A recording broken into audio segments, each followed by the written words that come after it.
মাত্র কয়েক ঘন্টার পথ, আর গন্তব্য বাংলাদেশের ইলিশের রাজধানী মাওয়া।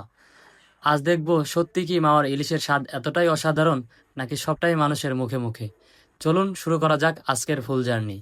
আসসালামু আলাইকুম সবাইকে, আশা করি সবাই ভালো আছেন। আজ আমরা চলে এসেছি মাওয়া ঘাটে। চারিদিকে পদ্মা নদীর মনোমুগ্ধ দৃশ্য, আর হালকা বাতাস, আর সারি সারি হোটেলের টাটকা ইলিশ, সব মিলিয়ে দারুণ একটা পরিবেশ। এখানে সবচেয়ে মজার বিষয় হলো, আপনি চাইলে নিজের ইচ্ছে মতো ইলিশ মাছ বেছে নিতে পারবেন। এরপর সেই মাছই আপনার সামনে রান্না করে পরিবেশন করা হবে। আমরাও দুইটা সুন্দর টাটকা ইলিশ নিয়েছি, সঙ্গে রয়েছে গরম ভাত, সরিষা ইলিশ, ইলিশ ভাজা, আর ইলিশের লেজ ভর্তা। খাবার টেবিলে আসতেই সরিষার ঘানে পুরো পরিবেশ যেন আরও জমে ওঠে। প্রথমে লোকমা মুখে দেওয়ার পরেই সত্যিই বুঝলাম, মাওয়ার ইলিশ নিয়ে এত প্রশংসা মানুষ এমনি এমনি করে না। মাছটা ছিল একদম নরম, রসালো আর স্বাদে ভরপুর। সরিষার ঝাঁজ, গরম ভাত আর পদ্মার টাটকা ইলিশ সত্যিই খুব অসাধারণ।